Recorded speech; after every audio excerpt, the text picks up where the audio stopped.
Good morning. Welcome to my Tireside chat. I'm thinking. I'm getting on the freeway. It's 10 minutes after 7. There's not much traffic right now. I don't know if it's Friday morning and like everyone's gone out of town or something, but it seems extraordinarily light. This guy's just sitting here with his blinker on. You know, I was just thinking. I realized, when I started making these videos, that was when I was working at my last job at Sebastian, and at the time, my commute took me out west of Fresno, out to Kerman, and it was a 23 to 25 minute drive each way, and from my house I would go, a mile west on Clinton, get on 99. I'd be on 99 for about 3 minutes before I got to 180. And then I would take, I think it was Jensen. We'd get on 180 and then go south. I think it was Jensen, and take that all the way out to Kerman, to the office out there. And so there was I hardly ever saw any other cars. As opposed to now with this job, you've probably noticed the amount of cussing has gone up exponentially since I started this new job and I'm making these videos, because when I'm going to work, unless I'm leaving, like I was trying to do initially, and I was mostly doing every day, at like 6:30 or 6:40, and getting to work at 7. The past few months, that's kind of tapered off, and really, I always wind up sitting at my desk and eating lunch and working through lunch, and I wind up, technically I work 7 to 4, I guess, but nobody really cares. And I always stay till 4:30 anyways, because I go pick Danielle up from work at 5 and then take her home. So on any given day, really I work at least 8 hours, usually 8.5 or 9. But also the nice thing is it's not like my last job where I had to account for every last quarter of an hour and document it very closely every day. It's kind of just, I spend almost no time keeping track of how much time I'm working, and it's just, it's close enough. I don't try to, if anything, of course, I try to underestimate when I'm reporting my time card. But back to my original point.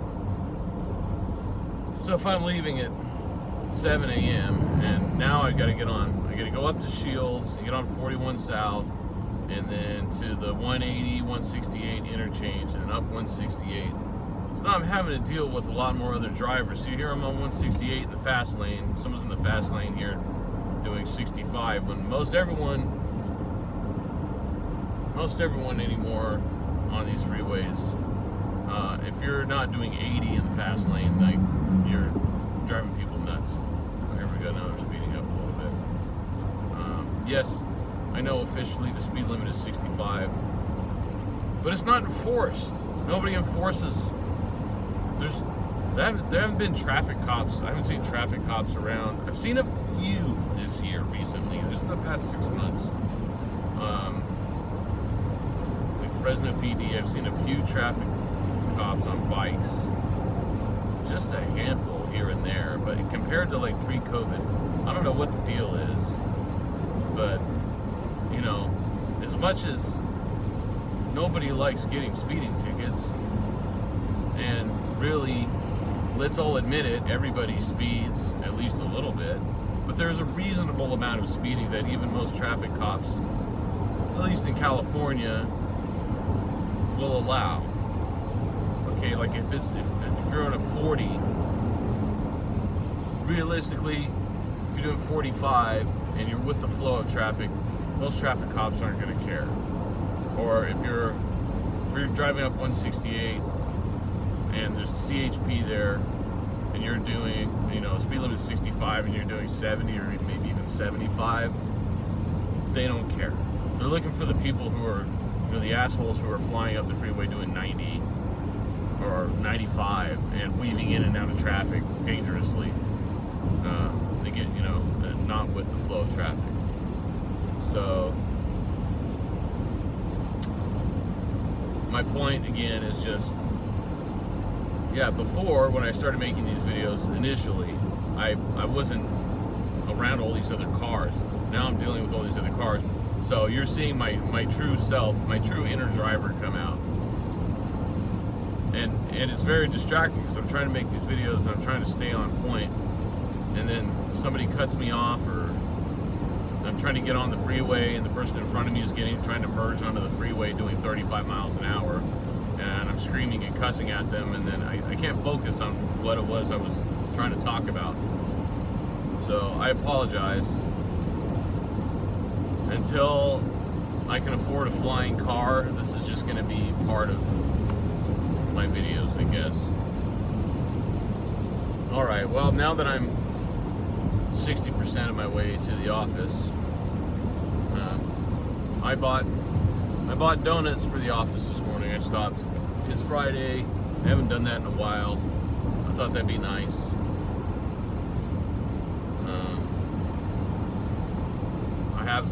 I have reason to celebrate. Start celebrating maybe cautiously this week with some of my crypto is doing very well, showing very strong signs of parabolic growth. Try not to get too excited, because whenever I get too excited, I have jinxed things. I am the world's biggest jinx. I'm reminded of Richard Dreyfuss in Let It Ride talking to his buddy Mooney. You are the unluckiest person in the world! Who do you like in the fifth? Four Horse looks pretty good. Four Horse? We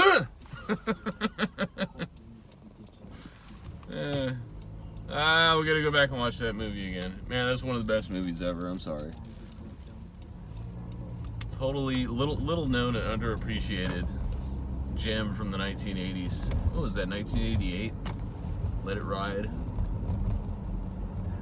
Old Richard Dreyfuss, man. So, yeah, no, I have a tendency to jinx things. So I did that at work. I totally did that at work after Doug and I came back from Phoenix. Was that like a month ago? God, I can't believe that was a month ago. And I said something to the effect of, yeah, I just, realize right now that we're doing like 90% of our work is proactive and only 10% is reactive.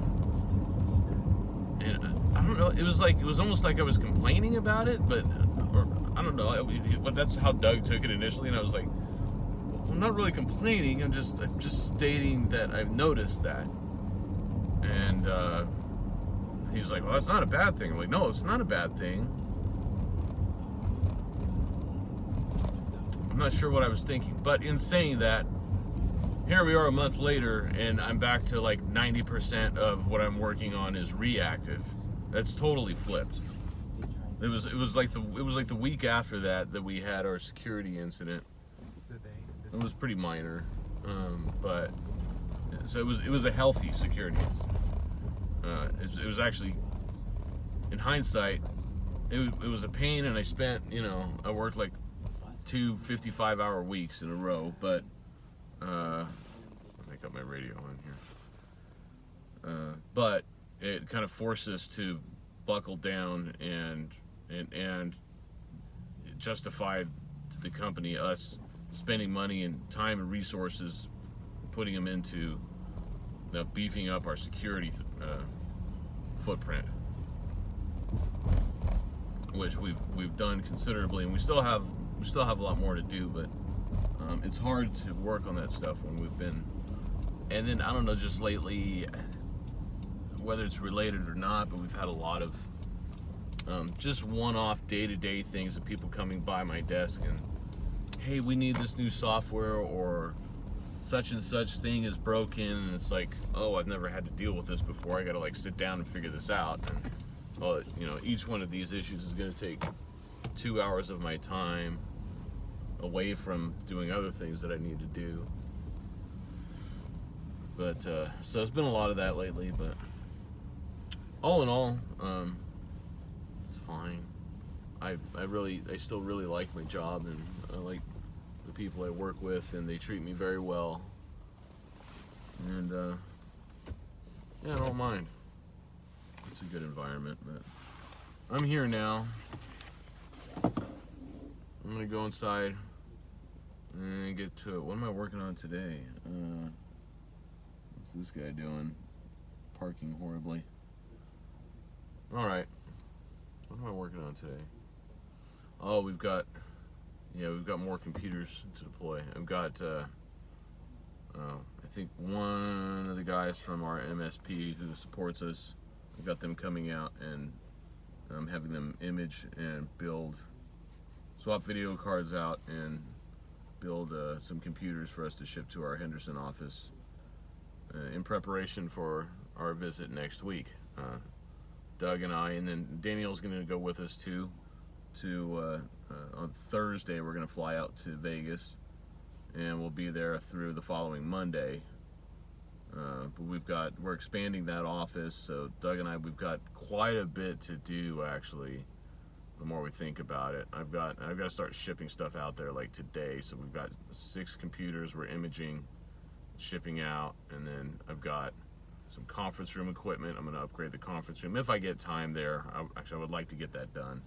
And then, like 33 monitors, and then we're replacing the switch stack and mounting another access point in the new area. So yeah, it'll be fun. We'll be between Friday and Saturday. Probably Saturday we'll be doing a lot of that. We're kind of doing as much as we can now in the midst of everything else that's going on, and planning and getting things shipped out there. But and then Danielle will be hanging out at the resort we're staying at, and she'll be having a nice time. I told her to book a spa day on Friday or whatever, and massage, and then I'll be there hanging out with her when it's time for dinner, like breakfast and dinner. And then Sunday, hopefully, we'll be pretty much done with everything, and we can have Sunday off to go do stuff. But yeah, that's about it. So, all right, I'm gonna go inside. Love you guys. See you later.